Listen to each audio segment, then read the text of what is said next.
My theory about that, Okay, tell me. Yes. my theory about violence in the army, in the wars. So soldiers by default are not killers. Soldiers are instrument of the political party, where they send them to you need action, you need something's going on. There is a saying in Macedonia, our head, when you sign document that you will be in intelligence, our head is already Served on the plate. Literally So- serving your neck on the Yeah. plate by signing the job as so-called spy. Very You need to hide in the open, right? something like that. And there is a saying, once a spy, always a spy. Hi everyone, welcome back to Talks with Divya. Today we have a very interesting guest, Jonche, who comes from a country that no longer exists. He has lived a very interesting life. Very early age, he was in the military, he worked as a spy, and now he's rebuilding his life in the corporate world in fraud prevention department. Today we are going to explore more about him and his life and a little bit of history lessons about the Balkans, about Yugoslavia. And without further ado, let me introduce you to Jonche. Welcome, Jonche. Hi Vidya, thank you for the invitation and the pleasure is mine to be on your show. As you mentioned, that is interesting. From country doesn't exist. That is the double true, because I'm from ex-Yugoslavia and from Macedonia, which was part of Yugoslavia, ex-Yugoslavia, and now recently we changed the name of Macedonia in North Macedonia. So yes, it's true. The country doesn't exist anymore under that name. Yeah, and we will talk more about how does it feel. But I was also very intrigued by your name, Jonche. I've never come across this name before. So would you like to tell us what it means? Jonche is a name. It's very rare in Macedonia, but there's a people that call name. Yeah. Or that name, but doesn't mean anything special meaning. It's not normal. like in the Slavic countries we have like George is. Yeah, it's something, but my George. name is nothing. Okay. Nothing important. Yeah. Okay, great. So yes, like I said, and let's now establish the facts that you are originally from a country called Yugoslavia, which is now Macedonia, actually North Macedonia. Tell us how it feels like, early life. How does it feel growing up in a place that has gone through so many identities? In the Balkan, everything is possible. First, In the Balkan, everything is possible. Okay. Macedonia at that time was a part of Yugoslavia, like a republic. There was a sixth republic inside of that Republic of Yugoslavia.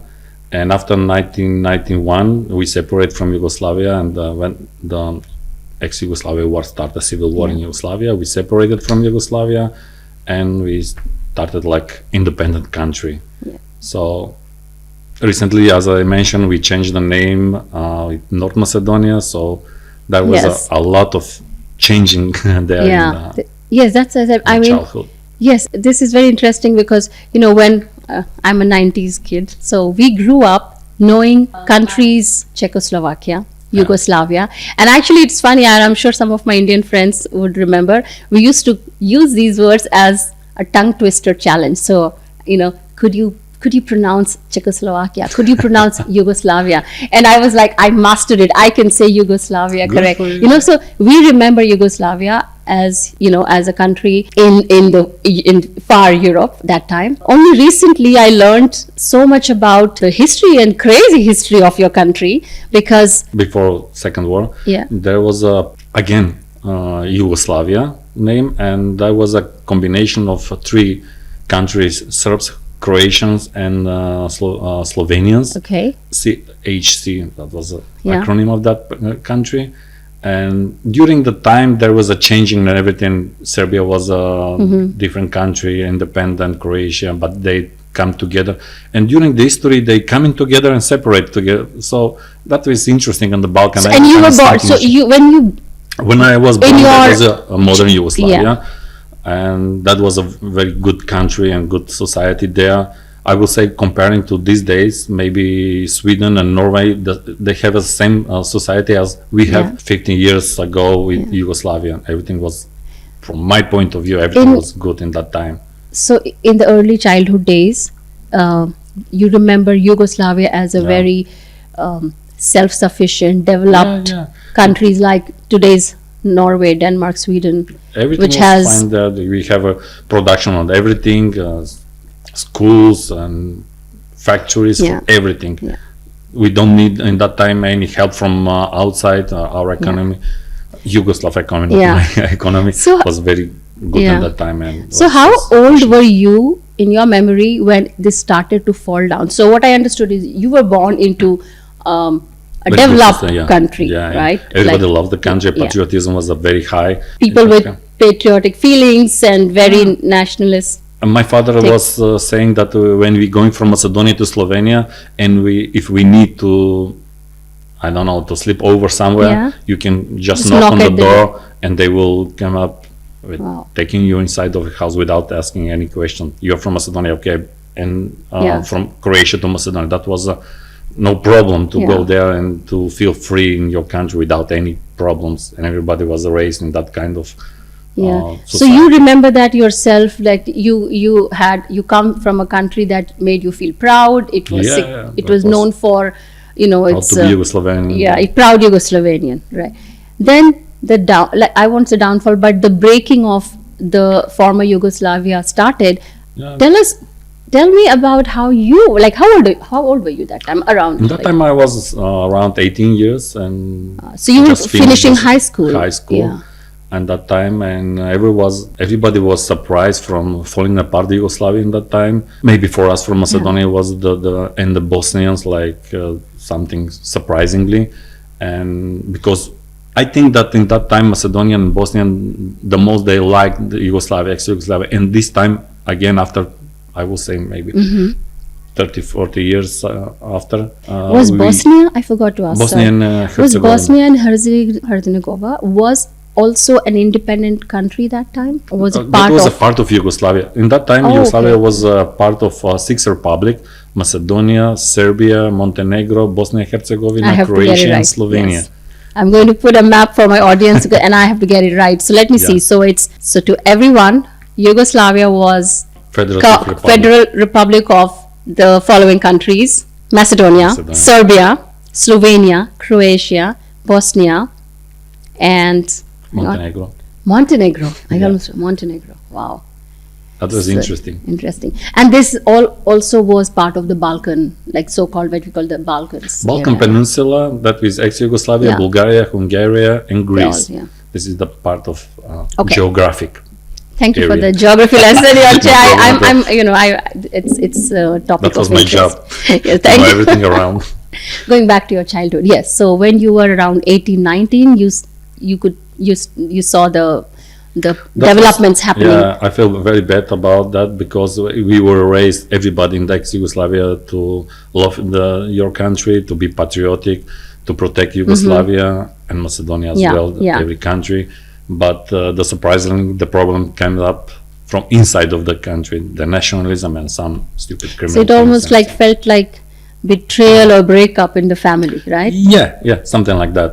It was Because you from said inside. you all trusted each other, so you could go to your Slovenian neighbor That while was driving to the surprisingly. city and sleep in their house. In or every country, there Croatia. is a lot of crazy people that they want to be the more important. Yeah. So I think those people they come up on the highest position and make the problems with other people. So at the end, we will see that nobody wins that war. Yeah, that's true. So- That's true. So then what happened? So you were around 18, 19, and now you had a decision to make. Was there like an order from the country's authority, head of government, to join the army and enroll, or were you? So how did your post high school start? Because then it was a situation of big turmoil in your country. Yeah, my love for the army was beginning the early ages, about 7 years old, because I have an uncle which was in that time in the army, and there is a lot of walking with him through the cities, and everybody pay respect to him. And that time was a patriotism at very high level, and I was just I want to be like him.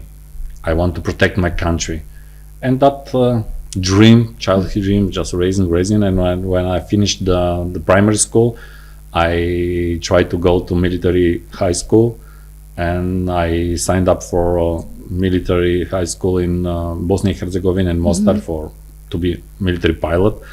But there is a lot of exams And just to be there in the military school, you need to be very good student. That was the base. And after that, Academically, and then No, the the high physical Yeah, part comes academ- later. Yeah.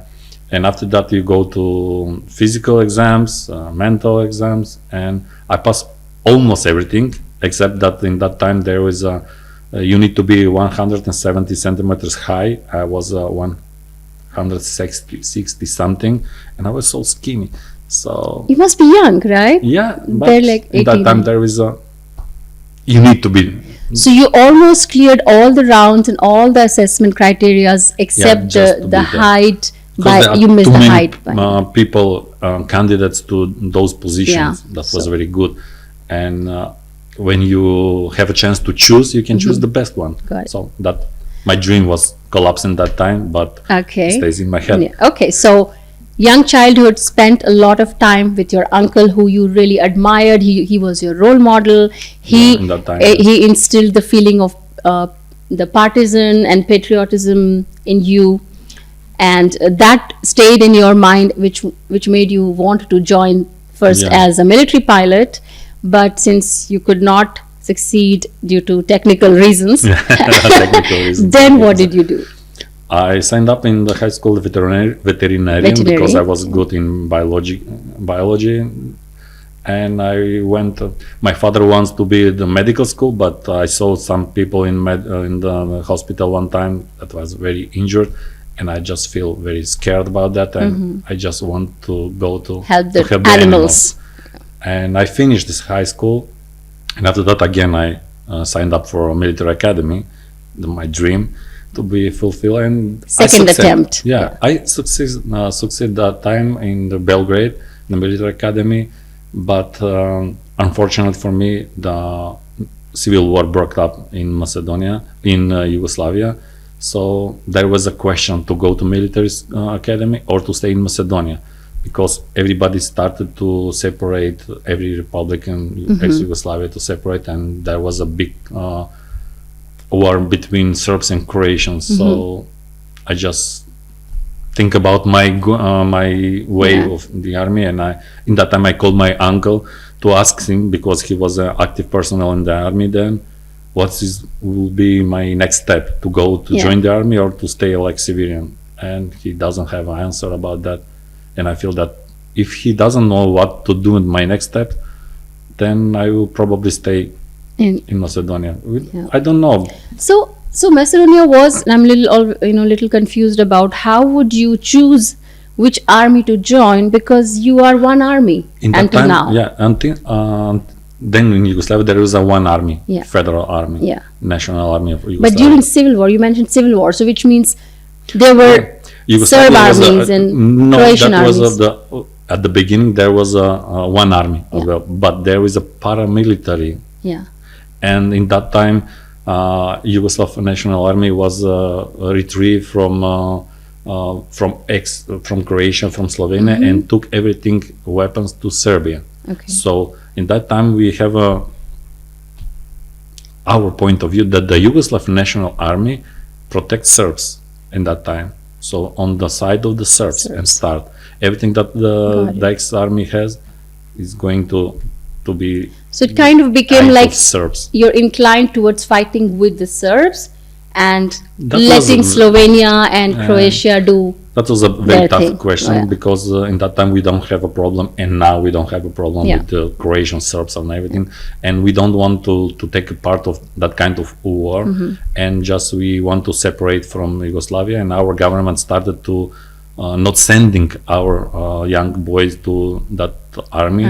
And in that time was a very interesting, because we're not officially separated from Yugoslavia, and we have obligation to go to police and army, mandatory army in Yugoslav army until the official separation, which was in 1991 after that.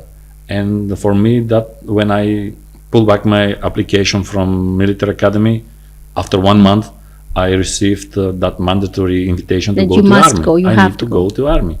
I was 18 years old, so I need to have some Good excuse. Yeah, good excuse not to go. Not to go. Even to be crazy or to.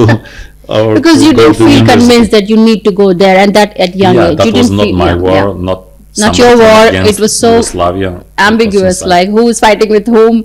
Yeah, that was who's really tough to know that in civil war, everywhere in the world, civil war is very. So you decided not to engage, use your military passion to engage in the civil war, but rather back off for now, and then continue with veterinary practice because you were. At that time, I was just need to have some proof not to go to mandatory academy, military service, and I need to have some proof, for example, to be on the university or something. You need to have school obligation. So I tried to find out in that time where's the free spots for me in veterinarian school, and there was a college with free spots, and I engaged there, application, and I was part of that college. And I have a proof not to go to So that was your first, let's say, not escape, but avoidance from military, active military participation. Because that was in different country, different war, so I don't want to shoot to anybody. And they could be your, like, and you said that you grew up when it was Yugoslavia, so maybe you also had friends and cousins and all from different countries, like, like my family doesn't have any friends from outside, but most of the people, there was a mix. In somebody from Slovenia is coming to live in Macedonia, from Macedonia to Slovenia or Croatia. That was everywhere mixed up. A lot of people, they between us in Macedonia, we have Serbs, Croatians, which are very good families. But the world make it that problem, and so just avoiding. Okay, so let's talk about while the civil war was happening and probably Yugoslavia was disintegrated and Macedonia was formed or as an independent nation. You were completing your university of the veterinary education, and did you practice? Also as a vet, I forgot in your introduction that you're also... When I finished my education, I graduated, and after that I started to work like... I not started immediately. In that time Macedonia was already independent, and again that was a mandatory military service, so I need to go to Macedonian army now, like soldier. So I went to Macedonia, so I finished my obligation in the country, where I received the rank of the highest possible soldiers. No. That is the major, the soldier, the regular soldier rank, which is young sergeant, something like that. We're translating in English from my knowing, for my knowledge. And after that, I finished, and that passion about the army is going up again. So I just when I, as a soldier, can I grow up with the with all those challenges with that challenge, so probably I will do good in the army. The fire in you to join the army, to serve your country, was always there, and now that the civil war was over, now you had an identity that this is my country, the Macedonian army. You still wanted to, you took the opportunity when it came to join back your army. I started to work in like veterinarian after graduate, after the mandatory military service. And after a couple of months, there was advertisement about the army, special forces in the army, and I took the opportunity immediately. Wow. So that was a very good selection as well. Do you think this comes, and I'm going to take you to history. Do you think it is in your genes, in your blood, in the race? Because Alexander the Great was Macedonian. Tell me about this. Like, he wasn't a soldier in essence. Like, he was one of the most, let's say, successful war general or soldier. And he's from Macedonia. He was from Macedonia. Yeah, we were raised, most of our generation, with all that patriotism. And Alexander the Great, we will take him like an example. And yes, that is growing up with that kind that sometimes Macedonia was a big empire, just making you proud. And you want to be soldier like him, general like him, like to protect your country, to protect your identity. That was rising in every year in myself, like big patriotic guy. So, and I know that it. Do you think it's an internal controversy between North Macedonia and Greek now? Because I studied about Alexander, and only now when I study in depth about the history of Europe and how the countries evolved and the nations. I know that Alexander was actually from Macedonia, but we always Have a problems you know, with we assume, or the perception is Alexander, the great Greek king. No, No? I'm not very big Or maybe expert I'm the about this, ignorant one. I no. might be embarrassing Alexander the myself. Macedonian, the Yeah. Macedon. Yeah. That is the name. Yeah. We can call him whatever we want. Yeah. Every country can say different names, but Alexander the Macedon is the His he's roots. original. Yeah, his So- father was an original Macedonian. Yeah, is the Philip and the King Philip. King Philip. His mother was Greeks, Olympias. Yeah, Okay.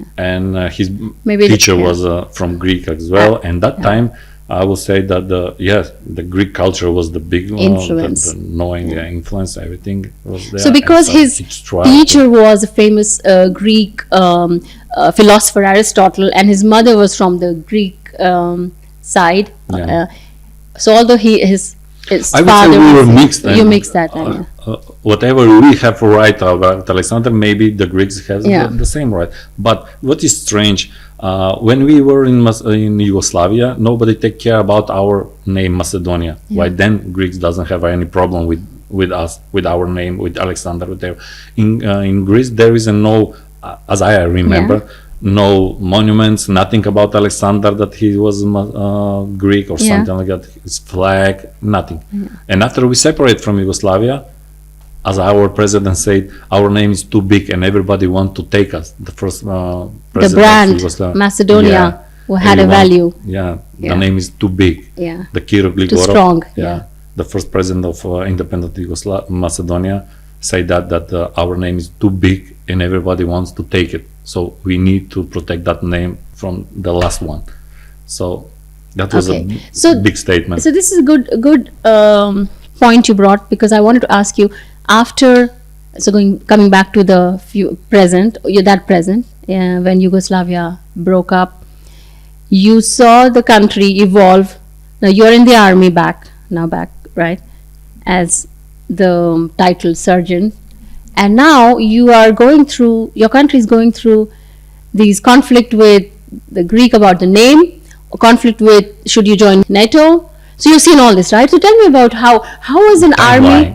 Yeah, the timeline. But you also your work timeline or your work profile as an army. It's not easy because when in my country, Indian Army, we probably, and I'm not an expert to say, but they have their cadets, they have their departments. If you're in the Navy or in the normal army, your postings and all, but you're not going through this big turmoils that I don't even know what to fight for, which country to fight, what agenda to fight for. Should we fight with the Greek to claim our name back? Should we go and work with the US and get in the good books to get in NATO? You know what I mean? Yeah, How my is timeline Yeah. at that time was, but most of those problems were political problems, Yeah. not the army and Yeah. security problems, because in that time Greek was a part of the European Union and put some economic embargo, Yugoslavia, which took I don't know, maybe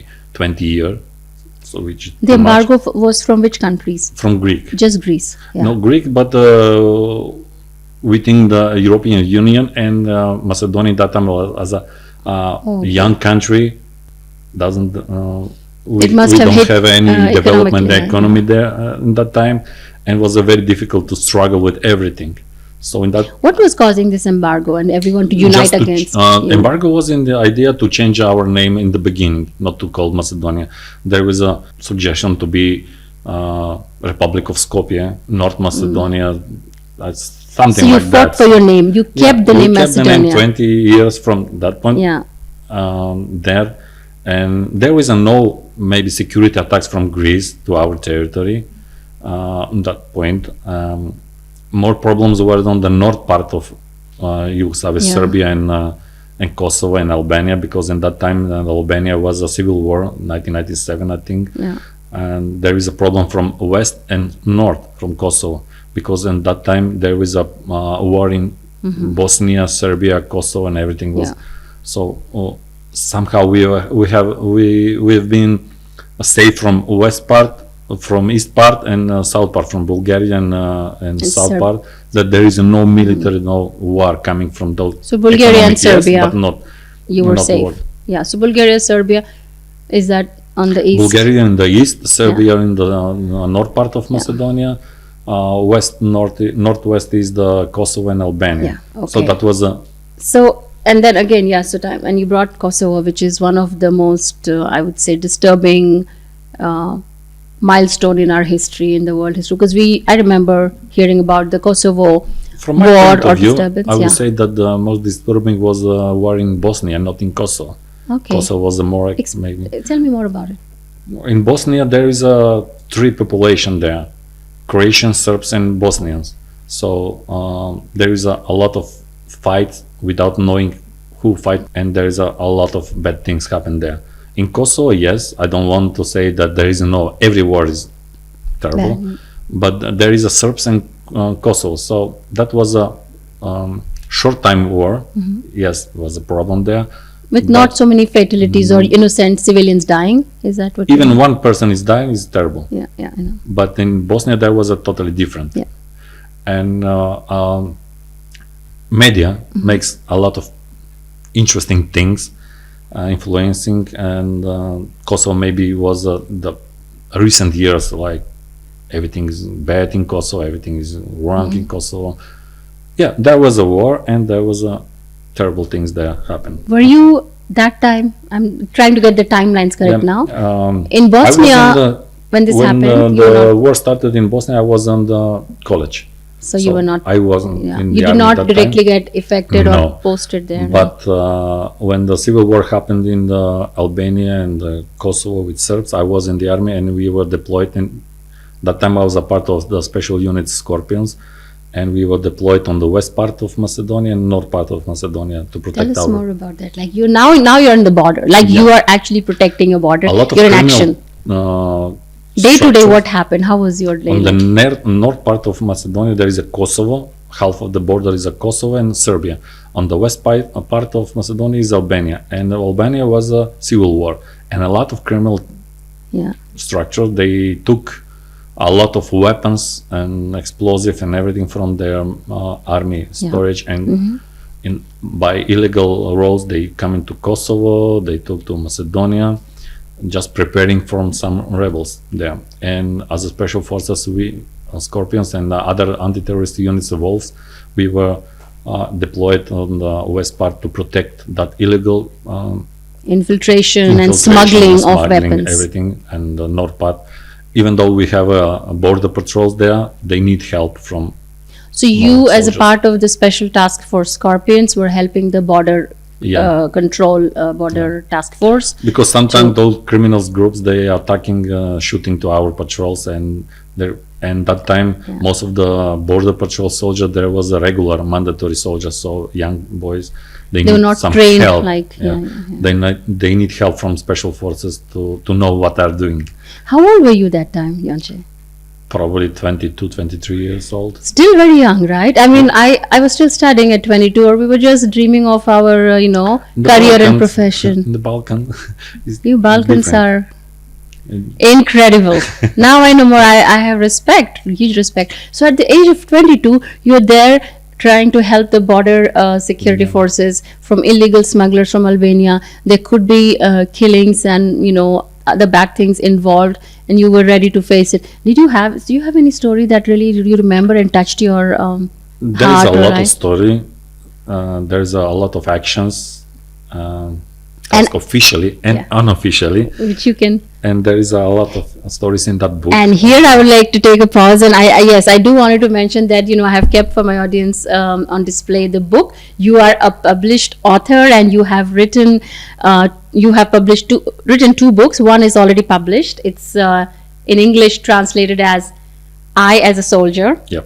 The one which is in middle of publishing is how do you call, what's the name The of second book part? is from my spy time, I will say, Welcome to, counterintelligence yes. service, and is a Hunt of Commander Cloud in English. Hunt of Commander Cloud. And these books are originally written in your language, with In the Macedonian language. Macedonian so language, but it will be translated in English as well. That book is already translated and is still going on the grammar or something like that. Okay, great. So I took a little bit of diversion to just make sure that I do not miss out to tell my audience that, this is a book, and I think once it's translated in English, I'm definitely going to. Yeah, of course. Because I don't think I can learn Cyrillic language so soon, and we'll come to that part as well. But going back to, yes, the stories, that something that you could share now, which is probably not classified, or something that we can look forward to read more about in the book. During the Kosovo conflict, when you were posted, a lot of weapons, illegal weapons, came to Macedonian territory from Albania and from Kosovo, and there was hide places, caches somewhere, in interesting places. So hiding, you mean hiding places? Yeah. In the human body, like they were. No. There's some holes, some caches in the underground. Underground, like bunkers. Bunkers. Some old mining places, holes, and we managed one time to find 4 tons of weapons. 4 tons of weapons. And just storage there illegally, and that was our sign that something's going on. It will be going on, like civil war in Macedonia. That was before 2004, when the civil war in Macedonia started with the Albanian rebels. At that time, that was shocking for us. We know that something's going on, but not in that amount of weapons and explosives. And have you seen, and you don't have to answer if you don't know, have you seen or participated in active, like violent actions, like as a part of soldier to soldiers? How do you say what's it official? Not to like beat someone or kill, but there is a word like pacification of the neutralize someone. Neutralize is again something violent, but pacification of some criminal groups.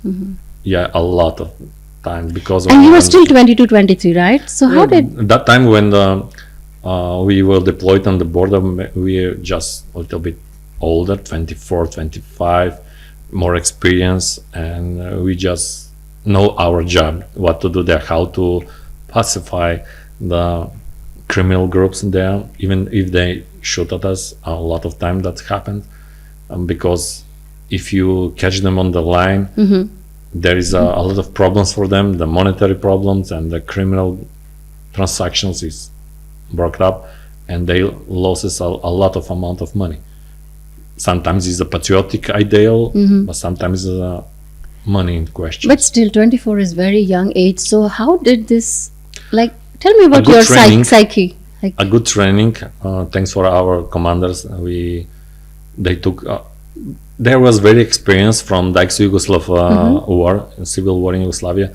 Some of them were involved in the direct war in the Croatians, Bosnia, but they pulled back from there and in Macedonian army, and their war experience there was very good for us, and they came to our unit to be commander there to train us, which was very good, realistic. So you got a training to be like how to be mentally strong, and mental is coming later with young people when they join the army, they are full of motivation for adrenaline, and they want to shoot, they want everything, they feel very strong, and after that you realize that that is not very good when you see the reality. And you need to be calm to perceive the situation and to deal the situation with the minimum force, minimum damage. And after that, this coming. This is a very good point, because most of the, let's say, the war crimes in the past has happened because some people. I have my theory about that. Okay, tell me. My theory about violence in the army, in the wars. Usually, I think my theory is the professional soldier doesn't do that. Usually, in every war, there is a paramilitary organization that they do that, because in paramilitary organization usually they took prisoners as active members, some criminals, and when they go there, they're a little bit mentally unstable, and they want to show that they are very strong and they kill people, whatever, without reason and everything. I think that the more professional soldier doesn't do that. Only the criminals that they engage on those wars, they make those. There's exception as well, but I think that this is my theory. Yeah, I mean, exception would be if you hire some psychopath and he likes to kill and he Everywhere joins is the like army. you But can be trained what- again, and yeah. one day. This is very difficult profession because it's very difficult to stay calm when your comrade next to you was shot, and there is anger Has that in happened you, in your case? and there is an anger in you, and you want to shoot back, to do something. It's very difficult that, and Have in you that time you experienced? need, any in of that time you need to be very calm. As my people say, count to 10, and after that react. Okay. There is a situation, but I don't want. I see that you want to avoid. speak All right, about we that. want. Okay, but like I said, to come back to the great point you made, that the violence in military is not primarily from the soldiers or the army, but it's through the paramilitary forces, which This is is my combination theory. of ex-criminals and Most of the audience they will agree with that. yeah, Okay. and it applies to all the countries that we are having troubles and we blame the army, but sometimes it's not always the army. That, against from my point of view, soldiers. I think that only soldiers can bring peace, which is little bit Controversial doesn't fit, Controversial. yeah, because because soldiers are people that they make the make war. the They war. participate in the and act after of that war. after the war you need peace. So who protect that peace? Again, soldiers. Yes. So soldiers by default are not killers. Soldiers are instrument of the political party where they send them to war. You can ask every soldier everywhere in the world if he wants to go to war. No, because he knows what the weapons can do, explosives, bombs. He knows what damage they can do, and they don't want to make war. But sometimes they need to go to war without their willing. This is so true and so deep and also so simple. Do you want? Was there a time you wanted to just let your civilian friends know that, hey, look, we are not doing this? Like, what would, if let's say you have to message to the normal civilian people and you assume as a army person, what would you I say? have one situation when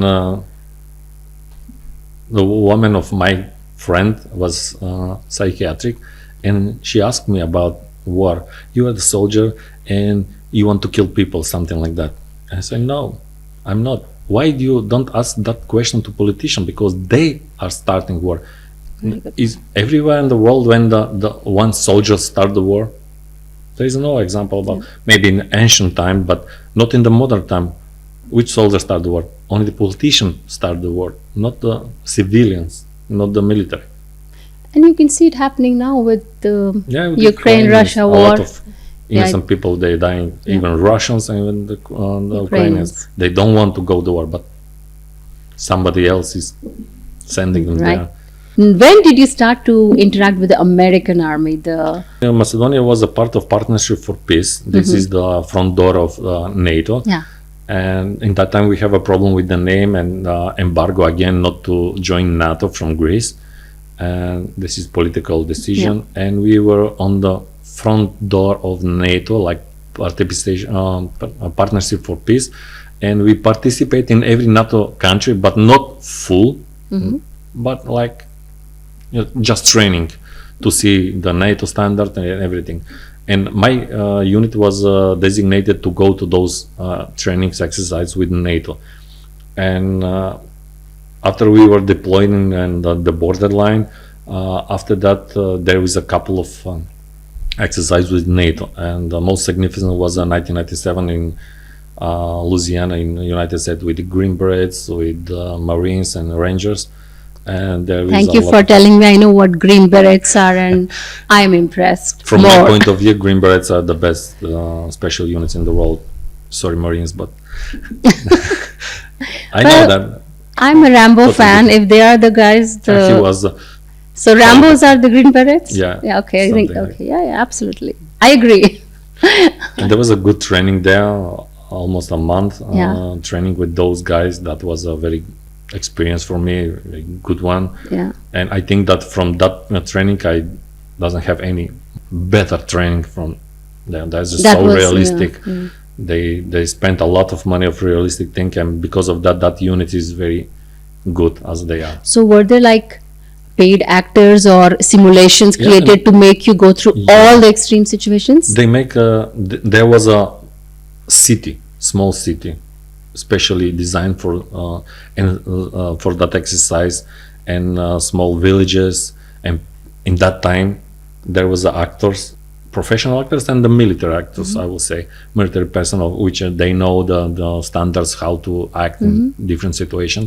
Most of them, they are civilian actors, and they were paid, as we know then, $19 per hour, which is a lot of money, and they maybe 12 hours one shift. But the real training was a 24/7 for 1 month. Yeah. That was crazy for us, going there and start the real situation. There is no live ammunition, but there's a close to a live ammunition miles system. That was old system, but very practical in that Almost time. like living in a reality TV show. Yeah, like every it's- day. Every day it was for us. Almost those actors, they making us very crazy about giving. They taking us to the limit of the violence. Yeah. Sometimes Yeah. that kind of realistic explosions, blood, everything. So they sometimes were you not don't know real, that is from blast that is real or is a fake. Tomato that juice. was so realistic. So. I But you learned a see lot. now, you could have a fallback career again, going back to those actors who are playing for the military training. Yeah. Have you thought about that? No. All right. Speaking of alternate idea. careers, tell us about and of course things that you could share. Your life as a spy. How did it start from this training as part of NATO group and American training camp? When did you decide to become a spy? I didn't decide by myself. I was say on my timeline. After those engagement on the border, live situation, a real situation, training in out of Macedonia with the special forces of European special forces, American special forces all the time, I gained some experience. And after that, there is a announcement of to be non-commissioned. I mean, that time I was a soldier, rank of soldier in special forces unit. And after that, there is I will say advertisement, but it's not in military inside of the organization. There is a promotion course of 3 months where you can receive the rank of sergeant. Yeah. So I was selected to go on that school to be a sergeant. On that course, there was an American instructor from NATO standard, because Macedonia was close to NATO, and we need to change our doctrine, military doctrine, to NATO standard, from that ex-Yugoslav, I will say, East doctrine to the West doctrine. So you have to go through like a refresher training or to align with Something NATO. like that, but official. standards, As a soldier, you just fulfill the orders. You know where to go. But in that course, you learn how to send soldiers, how to make tactical decisions, something like that, strategic decisions. And in that time, I was on that course with American instructors, and they picked me and 3 other guys, like the best on the course, to be next instructor to our non-commissioned officer in the army. This is early 2000. Yeah.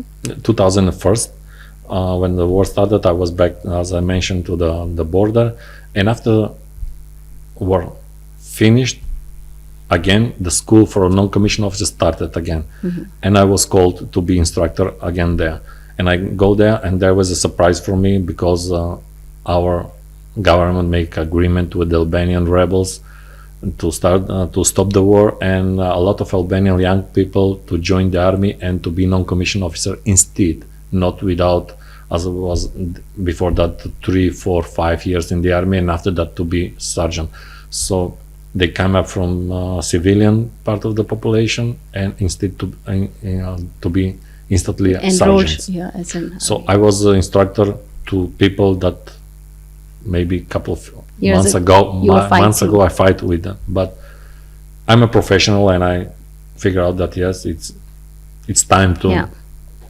If my government agree with that, so Yeah. I'm a soldier professional, and I start to instruct them. And during that time, teaching those soldiers, I was invited to join the military intelligence. So that was new for me. I know that there is some section of military intelligence, but I never know that it existed as. how they work. Yeah. Yeah. sometimes we receive some information, but I don't know that they are from them. Our commander said, we know that there is some kind of criminal group there, and we're going to stop them, something like that. But I never thought from which department it's coming that. And I go to interview, and they just speak with me. I'm okay, we will let you know. And after a couple of months, I joined. And my first position was analytic and intelligence in the border brigade, because I was all the time deployed on the border. I know that that was your subject matter expertise, that area, the border, all those problems with the border. And most of the border, north part and the west part, I know every corner of the border, because for 5 years we were deploying in those strange places. So I know by foot every corner of that border.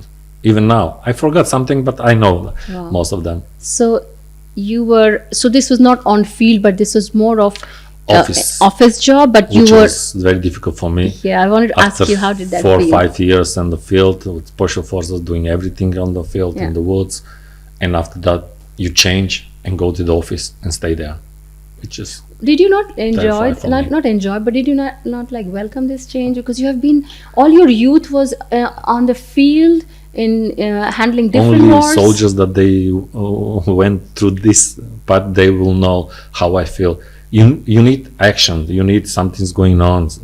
And in that time, I was maybe every day 2 hours I spent outside of my office in the open. I cannot sit behind desk and okay, there is a lot of information coming, because the border brigade command, that intelligence was a command of 4 battalions, 4 part of the borders, and every information from 4 part of the battalions coming to our central, and a lot of information. And I saw that I read information about one group there, making problems, making something after the war. That was after the war, and they still operating. And from my point of view, in that time as a special force, okay, we have information, we go in there and stop them, but it doesn't work that way. So you need to make analytics, reports, inform the other ones, the high places, and there is if they decided, then they will send special forces there to calm down the situation, and that was too much time for me. Yeah, you were an action guy. You needed to execute. Yeah. Like, no pun intended, like execution, like, but not, So, wow. And I will come to this point, because now we have transitioned, into a non-field and totally behind the desk work. We'll come to that, but I want to still ask. Very hard. Yeah, it's I time know. for me. Was But the word spy, of course, when you're given the job, you're not say, hey, you're a spy from today. You are a you're a intelligence analyst, whatever you call, like there is a different part of the intelligence. You have basically 4 protections, intelligence, analytics, counterintelligence, security, depends of the position and depends of the unit. So that is most of the people that they know in the military structure. There is a S2 at the beginning and G2 at the higher level.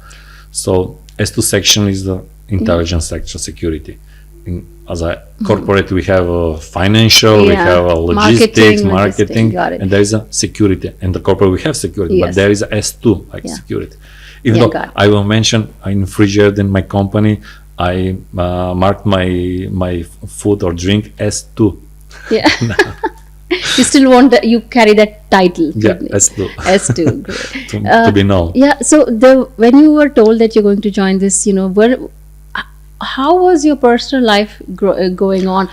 Because now you probably have your parents, your family, maybe your wife. In the so timeline, now, how are they growing with you? Tell me about that. In the special forces, when I joined the special force, I have a girlfriend, which is my wife now, and he suffered a lot, I can tell, and many thanks to her that he survived with me, even today. And there was a lot of crazy period in that time. I will mention one situation when we were on the north part of Macedonia, deployed as special forces, and we were there for a lot of time, 50 days. I wouldn't go home, just a lot of problems there. And they decided with my brother, my girlfriend, my mother, and my brother, they came to visit me on the field there. So when my mother came there, she saw that it's very difficult there. Yeah. And after 2 days, 3 days, he had a heart attack. Maybe that From was the the reason. Yeah. stress. Maybe that was the reason. When of that, when you were but deployed on the field during the one of the wars. that was the war in Kosovo and Serbia, Yeah. not before our Yeah. Were you war. protecting your borders? Yeah, and your, I was deployed it there. was a high risk job, and your mother Yeah. saw, and she got so deeply impacted by that Yeah. that she suffered a heart attack. We sit there about 1 hour, and she was always crying there and just wanted to be back. Yep. As a mother, I can relate to that. That must be Yeah. so hard. But really, like you said, kudos to your family and your wife supporting your through They your saw journey. that where I working, Yeah. and my mother was so. There is some part of in the book there. Every soldier knows when, and every parents now from the parent point of view, there is a very difficult situation to see your child where is You, on did that you kind of. you were already a father during No, this no, deployment? that was like I was Early. with my girlfriend, and after civil war started, in the middle of civil war, I married.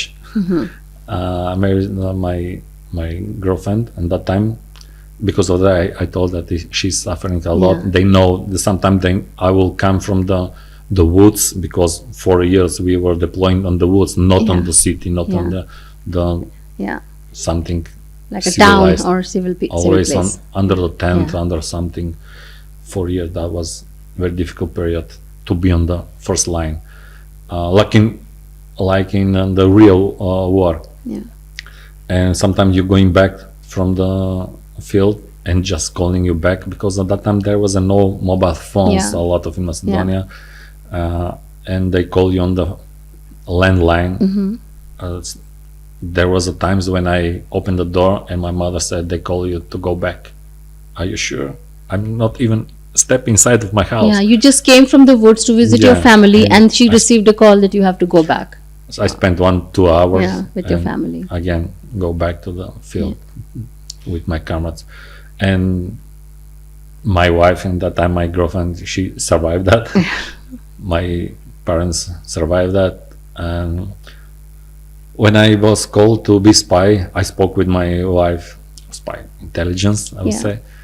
I spoke there and said, I'm used to it, but Yeah. this will be more difficult, That's what I more wanted dangerous. to say. That this is more dangerous because even though you are working in one department which is not actively going and working like a, how do you say, Usually when you go agent. like a special forces, your identity is hidden. Yeah, but you are a very But- important asset to so many people that you target of Yeah, many yeah, things, that many is bad the things. point. As my first commander in the intelligence says, there is a saying in Macedonia, our head, when you sign the document that you will be in intelligence, our head is already On the plate, served Yeah. on the plate. You're literally So- serving your neck on the Yeah. plate by signing the job as so-called spy. which is difficult, and she agrees to take this job because I need that agreement, that approval from her, because that job is totally different than Yeah. the other one. Special forces, okay, you can put your Yeah. balaclava on your head, you can put your identity hidden, maybe not too much, but you can Yeah. try to hidden. But as a spy, you need not cover your face. You need to but hide in the open, right? need something like You that. Yeah. like there's a Everybody knows saying, your face, and Yeah. sometimes and there's a saying: once a spy, always a spy. I don't know that. Should I be worried about I it? don't know that.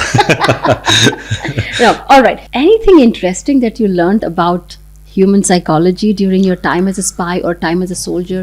To be good intelligence officer, you need to educate yourself if you want to be good, not only behind the desk just doing analytics. Even though if you're doing analytics, you need to be analytic mind, just to predict. From my point of view and my experience, because I was in the special forces, every day was something going on. When you go to chase the criminal groups, you need to think like them. How to hide, where to hide, how to pass patrols, when to pass patrols, how to observe patrols when they're going. A lot of things, like police and criminals, hide and seek. Yeah. Who would be a good candidate for being in an intelligence service? There is no pattern who will be good one. I think the good intelligence officer will be the man who wants to be. Educate yourself every time, because to take information from somebody, you need to be psychological prepared about that. How to approach, how to ask questions, when to ask questions, the color of your tone, how The to body language. sitting. Yeah, there's a lot of interesting. And after some time, they coming to the part of your character, your personality. At the beginning, from my child, I was very shy. Introverted, maybe? Something I don't want. Something I don't want to speak with everybody. I was ashamed. But after that, when I start to work in intelligence, I don't You speak. became bolder. Stop speaking. There is a lot. There is a lot. I read a lot of psychological books, A lot of courses. a lot of courses, Taking part of taking part of a lot of intelligent a lot of intelligent courses, a lot of experience with experience with speaking like normal Civilians. talk with other peers, older. And every time when some older colleague tell me something, Yeah. I just took it. Okay. Yeah, okay, I'm doing that right, I'm doing wrong. So you learned a lot from also learning from real people from all age group, from reading, Yeah. psychology, There's history. a one book. I know that you are lying me, something like that was. And there is a interesting part of that book when you read the instruction, and after that you need to go somewhere to practice it. And I do that. Oh, I have to find. Is that an English author? Or? That was in English, but I forgot the name. Okay, we'll find it, and maybe I'll put it Probably. in the links of my video. That was very good. Yeah. You So basically, it just- tells you how, What to and do. then go and do some tests and exercises to This is apply that. self-education. Self. which is very good. So this will, yeah, I need that training. I need to know, and I'm told I'm very vulnerable, and I believe everyone on face value. This book will make me wiser, how to catch the lies. Book cannot be make you wiser, but better. Yes, I'll practice. I'm going to read the book practice and is the best school. Yeah. Only practice, and self-educate. And I will say again, when you see that you make mistakes, Yeah. so next time you can. So give me one tip, like so how can you catch that someone is lying? One or two like quick tips that if you could see if the other person is lying to you. That is very difficult. Yeah. For You know, example, when you every- first time met someone, I usually give him something in his hand, for example, to know if it's right hand or left hand. There is Oh, a okay, yeah. psychological thing, something like Or that. handshake, maybe, I don't know, people with left Handshake is usually Only with the right opposite, hand. If yeah, he's left-handed, he can give you right hand. But some paper or something like Yeah. that, some paper, can you write me your number? And if he's You notice right-handed, if he's right-handed. Okay, those are the something first like one. that. If he starting to speak with you, depends of the situation. You can ask the silver bullets questions in different situations, and after 10 minutes, you can know what kind of personality you're speaking with. Okay. So If you this- experience, Yes, this is so powerful, your journey. Let's go now to the point where you decided to leave all this. So remember you said you were feeling frustrated sitting behind the desk as working as an intelligence officer, analyzing basically your life as a spy in Macedonia. You did not enjoy that because you were not in the field, able to take decisions and implement it. after some time, my role was changed to counterintelligence, and counterintelligence is a little bit interesting. You fun. know, you need to go out and gathering information. Sometimes between armed personnel, sometimes out. And I was one time I was counterintelligence anti-terrorism for all country in the general staff, and there you need to go outside to gather information. So you need to speak with the civilian. Sometimes we need to speak in civil world with the army personnel, not to see him how you speak with him inside the barracks. Yeah. And that was interesting. You need to pick up place, Yeah. time, a lot of. Jonche, tell me something. When we see, like, we grow up watching spy movies and we are influenced by the Hollywood depiction, presentation of a spy, which is like James Bond kind of a person, Born It's Identity. Hollywood. Why is so much glamour attached to a spy's life? Because what I'm hearing from you is it's not so, it's on the contrary, it's totally opposite, right? What do you think about it? Like, Depends of the nature of the spy. If they're working for national security, maybe, I don't know. For military intelligence, they're totally different. I don't want to say we work professional. They don't. Everybody work professional in their level. So in military, I can speak what I know. In military, you're limited about budget. You're limited about the possibilities, everything. resources. You can use military official vehicle, but the civilian version you can use budget, but it's not a lot. Unlimited. Yeah. Is limited, and everything that we see in the movies, that is to catch your attention. And what is spy? Because it's very secret life. Everybody wants to know that secret. What is to live with the spy? To know the spy, and everybody who knows me now, when they heard that I was in intelligence, maybe they will surprised. Jonche is normal guy, making conversation every day. Yeah, I know. I guessed it. I was just kidding, but yeah. No, you discard me. I wanted to ask, is this a perception of people who are coming from the Balkan states? Because that's again showed so much in the movies, in the Hollywood movies, when you're talking about spies or the so-called the bad people or villains. They're coming from these countries. Tell me. Recently, almost every spy movies, criminal thrillers, there is some guy from Serbia, from Albania, some places in Macedonia is going on. In Bosnia, some special forces in Marines, they were deployed in Bosnia. And the Balkan is every time in the middle of going on. Yeah. And yes, when you're a soldier in the Balkan, whatever country it is, you're a good soldier and you have a good experience. So it's logical to make that again stereotype. I don't want to say that I'm very good intelligence officer was against maybe here in Slovakia or other countries. They're doing their job good as well. I would say because they are doing their job well, they don't have a problem in their country. In our country, we're doing our job well, but there is a lot of problems. So one group sometimes maybe can pass unnoticed and can make some problems, or our politician can allow to make problems because every intelligence service cannot do it on their own to that group. They're just engines of the government, and how they need decide. The special forces now from police to engage that. There's a different rules now, and we as a intelligence, I will say we, but we cannot engage immediately with that group. There will be procedure how to do that.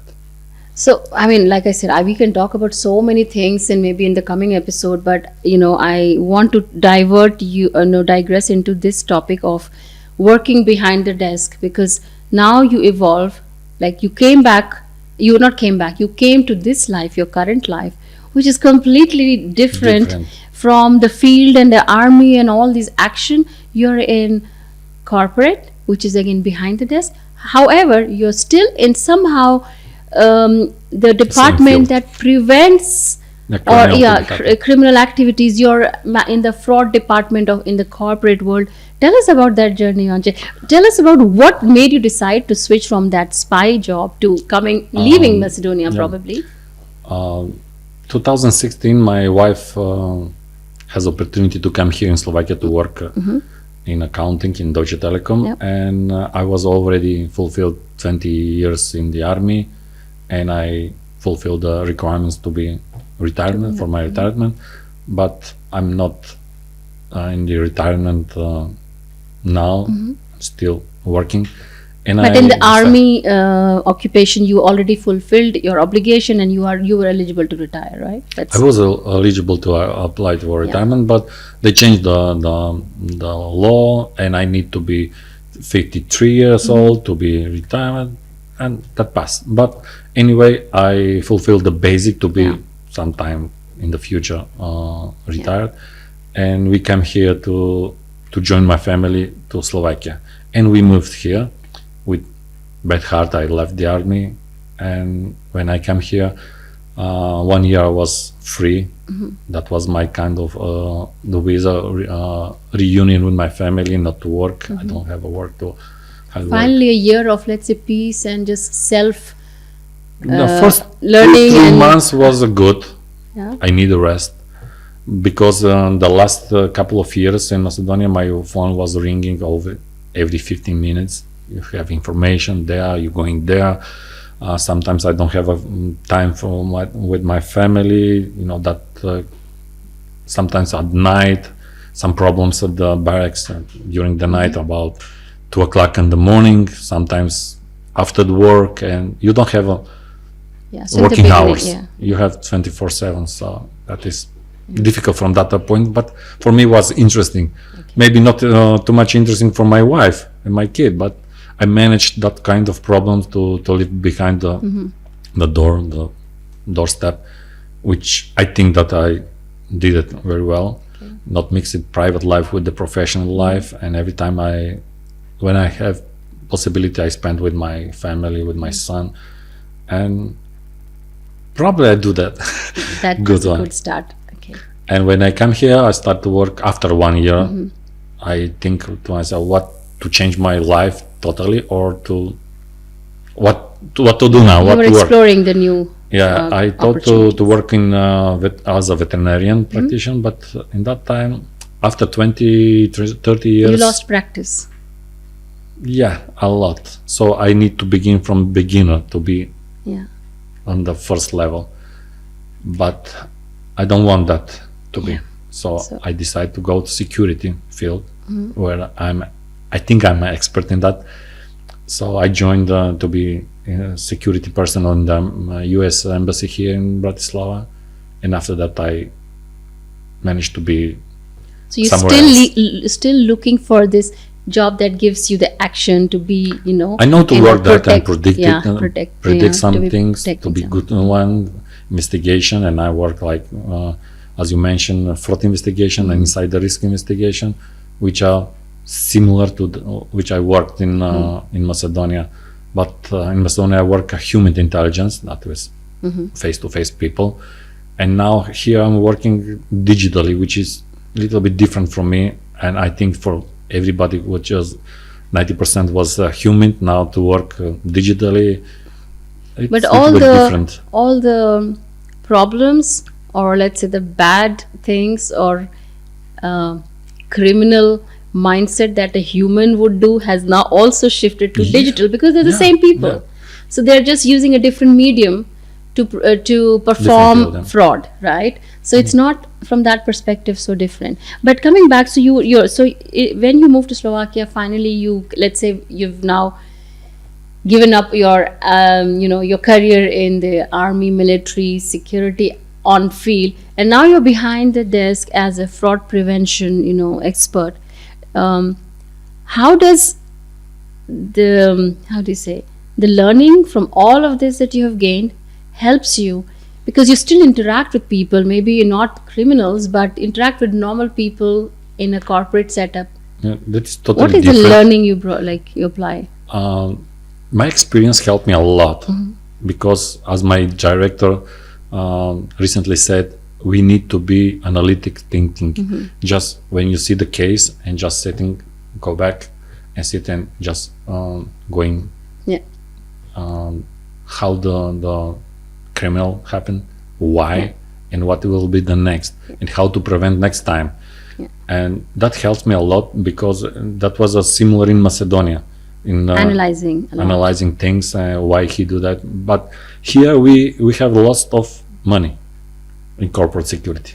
In the army, there will be loss of human lives, which is terrifying. If you make mistake there, maybe somebody will be killed. Here, if you make mistake, maybe millions will be lost. So I will say, for me, better to lose millions than the one life. Yeah. But in that time, I was analyzing things more carefully. And now again, because in that time I analyzed more problems carefully, now gives me advantage when I see problems. Got it, just yeah. pay attention on the small things. And which is also very important for Yeah. the corporate Usually people, security job. the behavior of people is the similar. Yeah. They think how to make problems, how to make. Even when I find some irregularity, I know that this preventing. So it's like it's changed from human loss to monetary loss, but the way, because when you were working to save human lives, more you became stressful so analytical that it and more helps stressful. in this corporate world, right? But do you like now, because younger you did not like the work It's behind coming the desk? through the years that We have- you need to Calm settle and, down, and calm you're- down, and pay attention to other things. Yeah, And here is inside the risk as well when you speak with the people who Yeah. mistakenly make Yeah. some problems, mistakenly, willingly, unwillingly make some problems. You need to investigate, and there is again interaction with the people, with the person from other side. But the worst part is that we dealing with those people through Teams, through Zoom. This is electronically, not face to face, which is again a little bit and Jonche, can you give any old school.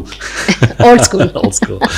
Yes, but can you give like any like high level examples, if you can, what typical frauds a corporate, for my corporate audience, what kind of fraud situations one can come across, In this time, a lot of can be site breach, web breach, can be email address breach, and they order some orders to different address. Sometimes they making problem with the tampering the invoice, and a lot of stuff. It depends on the situation. Great. Cheating sales. So great. Seems like you're enjoying, and now you are settling in Slovakia. So Yeah. from all this like heavy topic, let's move to something close to your passion, which is the book that you wrote. And we'll talk a little bit about your life in Slovakia before we close. What made you decide to write your book? That is maybe three main reasons why. First, when we came back here, when we came here in Slovakia, 1 year, as I mentioned, I was free, not working, and I spent a lot of time with my son, going around with bicycles on the beaches here, on the lakes, and just speaking or something. And my son asked me a couple of times, "Can you tell me about how you catch the bad guys?" And I lowered the level of information given to him because he was 10, 11 years old, and I just like stories tell him, Like and a child version. Yes, he was so interesting about that, so surprised. He was just listening, and every day he said, "Tell me another story, tell me another story." So I maybe for him he's a child, but it's not interesting. But why those situation I don't put somewhere in some book? Another reason why. When I was in the U.S. Embassy, sometimes when during the night there is no problems, a lot of situation going on there, and I just free conversation with my colleagues. When I start something similar with some situation to explain how was in the army sometimes, and they just starting to gather around you, and just listen and say, okay, that is interesting. Again, this is something that I need to put somewhere to be like a history, memoir, like a memory and an autobiography. And after that, I think, okay, we spent a lot of intervention, my units to the border, keep protecting the border, even as a spy, what we have done. Then I need to put that like book to be like memories of our units, but from my point of view, from the soldier, not from the generals, not the colonels, straight from the source, like your purpose. When for example, when the generals order some soldier to go somewhere, he doesn't know how the soldier feels about that. He knows that, he thinks that he knows that, you go there, you can survive, everything is good, but through eyes of the soldier, how you manage there is hot, is winter, is where to sleep, or how to eat, or when to eat. There is a lot of strange story inside. Sometimes 1 year we didn't take our lunch like normal lunch. Normal people. You can start eating and somebody starts shooting at you, and you have to put the lunch and go away and just get in. That is maybe we make joke that sometimes they watching us, observing when you start eating somewhere in the and that's the foxhole, they start shooting intentionally in that time of period, not to eat, and that is frustrating. Sometimes you need to eat during the rain. So I remember one situation with my colleague when we were on the observation post and we start eating, and there is a lot of rain instantly. And when we start eating, from our helmet, the water going inside of the So can. it became a soup. So we are so disappointed in our eyes and just Eating. So, and you keep saying that a lot of times you're joking that how did you keep the sense of humor when you're again... and what we can do anything. You need to be positive. Yeah. If you're going on the dark side, never go back. Yeah. You need to be positive. There is a lot of hard situation, difficult situation, but you need to, as I said, put those things professionally on the side if you manage. Yeah. A lot of my colleagues doesn't succeed that. I'm not saying that I'm a superhero or something like that, but I managed to put on the side, like my brother-in-law says a couple of years ago, you look normal. What's wrong with you? After those, because he knows long time ago that I was in the army and everything, my career. And you could have, like I've seen and read, you could have this PTSD and these disorders after seeing, but to your brother-in-law's point of view, I understand what he said, because you look totally normal. I have to say, you're one of the funniest man I know in my circle. So, and as you're telling me about the stories that you've written in the book, I'm more and more eager to read your book, because I want to talk more about the stories. Of course, this podcast would not do justice, because there are so many stories that the details that it will take hours to read. So I'm very happy that you're translating it in English, and definitely I will get you must do it soon, because we as civilians, or we as the people who are working in the normal as a public, I think everyone is very curious to know a soldier's point of view, or a person who has lived in these who has worked in these, let's say, difficult careers where is combat involved and war involved. We want to know how that soldier on the battleground feels, and this is what your book is about, right? Yeah. What is something that you miss about Macedonia and you're living in Slovakia? Food and drink. Tell us about your favorite food. Usually they do different kind of. Okay. Mine is zemljaki, Potatoes. and Cheese. meat and all that. So it's Onion a Macedonia. little bit, Yeah. and with eggs, and that is all. So that's my your favorite. you miss that here, And my right? sons as well now. Yeah. And that was, and there is from my born city, it's called pastramalia salmon. That is only bread and meat, which is very good. And Macedonian wine. Macedonian wine. Yeah, the red wine is for me is the best one. We have to try that next time. Never No problem. knew that Macedonia also is a proud wine. Yeah, there is a good wine in Macedonia. We don't harvester. have a beer, Yeah. but we have have good wine. excellent wine. Okay. That is good one.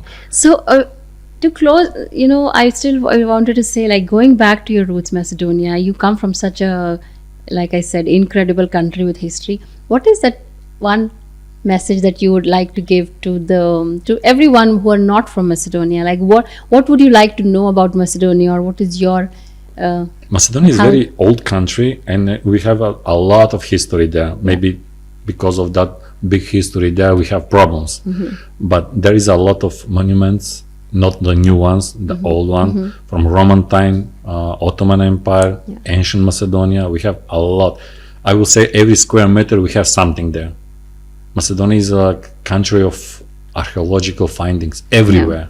You can find a lot of interesting places. Nature is beautiful. We have, I think, this fourth place, ancient sky observation by NASA there. That's interesting. Yeah, and a lot of other things, and they need to visit Macedonia to go there and just searching and investigate what is interesting to Macedonia and go there. You'll not be disappointed. Yeah.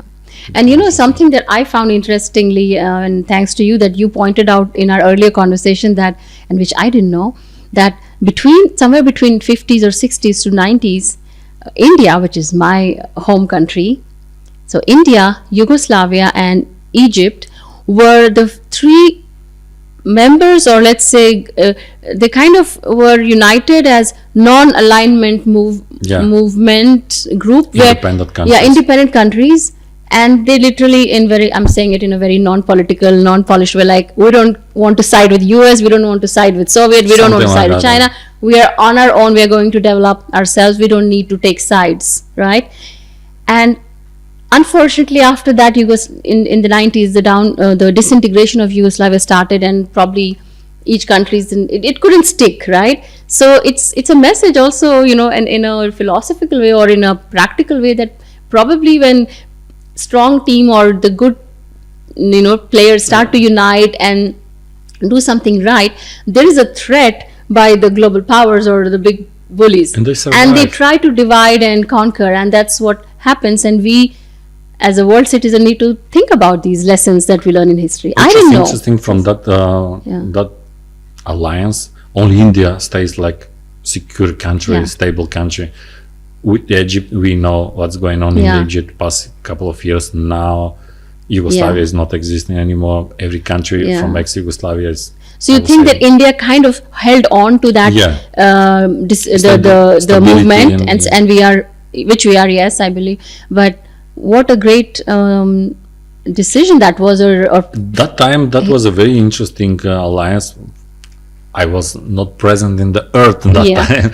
I was born I'm not going later, to guess your age, but I read the history, and I was a part of that Yugoslavia. I think in the 1968, I don't remember very well. And that time I was listening in the school that there was the biggest alliance, maybe 1900 participants in that. NATO doesn't have Warsaw Pact doesn't have a lot of country. I think we had our prime minister that time was Mr. Jawaharlal Nehru. Nehru.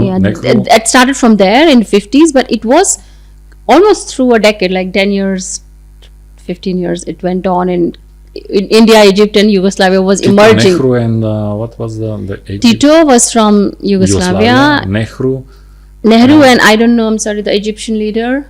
I forgot. But those are the three, the base of that movement, which is very good. That would have been a different scene. Cooperation between them, not something. Yeah. So there's a lot of lesson to learn, from that incident also, right? I don't know what to say. These days, in more important media, what I'll say, not to think about with your brain. What is the future, and that everybody wants to be smart. So let's close on that one, actually. So now with all this media and misinformation and about the war, and you've lived that life, what is your message currently to us, all of us panicking or taking sides or coming in, being influenced by radical parties, believing everything you see on social media? What is your message as an ex-army? I have a lucky to work and live in that period that misinformation was a little bit limited. And when the civil war started in Macedonia, I saw on CNN that Macedonian army attacking Albanian villages with such tanks that we have only 10 tanks and T-55, that is the old one, not news. Abrams or something like that. When they show how we are attacking Albanian villages with tanks, our tanks were 100 kilometers down on the south part of Macedonia. That is the medium. What they do, that we attacking Albanian villages with tanks. After that, during the war, yes, we attacked some of the places, something with tanks, but not that kind of tanks. We have old tanks, not the last generation tanks. Next, what is interesting about media now, during the last war now in Ukraine, we have information only from limited sources. I don't support Russia because he aggression, but do we have information from both sides? No.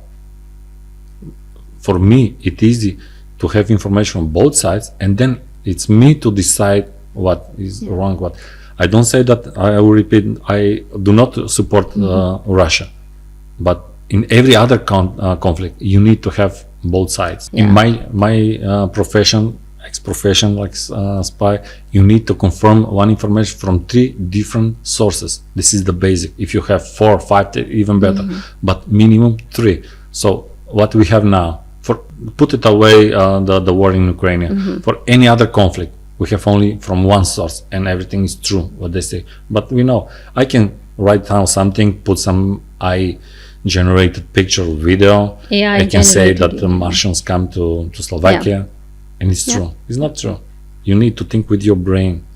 I am so happy that we had this conversation. Like I said, we could go on and on if we have time, but you know, my friend behind the camera will probably shoot me. No, no pun intended. But we'll have to stop here now. And as I said, and you promise that you'll come again after your If you invite me, Of course, we are going to. I mean, we can keep it rolling, but